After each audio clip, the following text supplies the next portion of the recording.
بسم اللہ الرحمن الرحیم۔ السلام علیکم ناظرین، میں ہوں رضوان یونس۔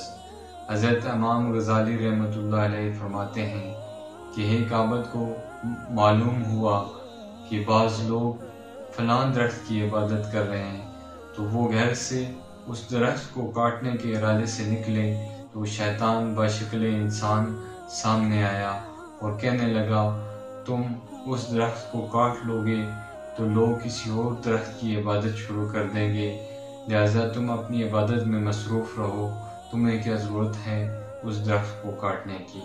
تو اس کے روکنے کے باوجود جب وہ نہ رکا تو دانوں کے درمیان ہاتھ تھپائی ہوئی تو اس عابد نے شیطان کو مار بھگایا۔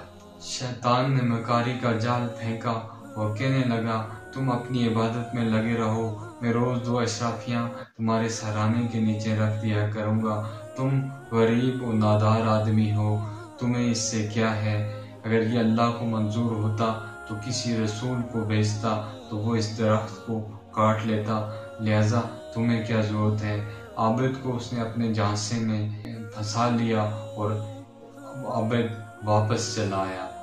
تو 2 دن تک عابد کو اس کے سرانے کے نیچے اشرافیاں ملتی رہی۔ جب تیسرے دن عابد کو اشرافیاں نہ ملی، اس نے دوبارہ کلاڑا لیا اور اس درخت کو کاٹنے کے لیے نکلا تو شیطان دوبارہ سر راہ اس کو ملا، دانوں کے درمیان مقابلہ ہوا تو شیطان اس پر غالب رہا، شیطان نے اس کو بچھاڑ دیا۔ تو عابد نے حیران ہو کر پوچھا کہ اب کی بار کیا ہوا ہے؟ تو شیطان نے کہا، اب کی بار تو اپنی ذات کے لیے نکلا ہے تو میں تجھ پر غالب ہوں، اور پہلی دفعہ تو اللہ کے لیے نکلا تھا تو تم مجھ پر غالب تھا۔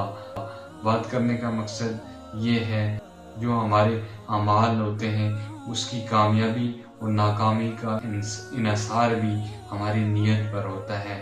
ہم اپنی نیت میں اللہ کو شامل کر دیں، ہمارے بڑے سے بڑے کام میں بھی اللہ کی مدد ہوگی۔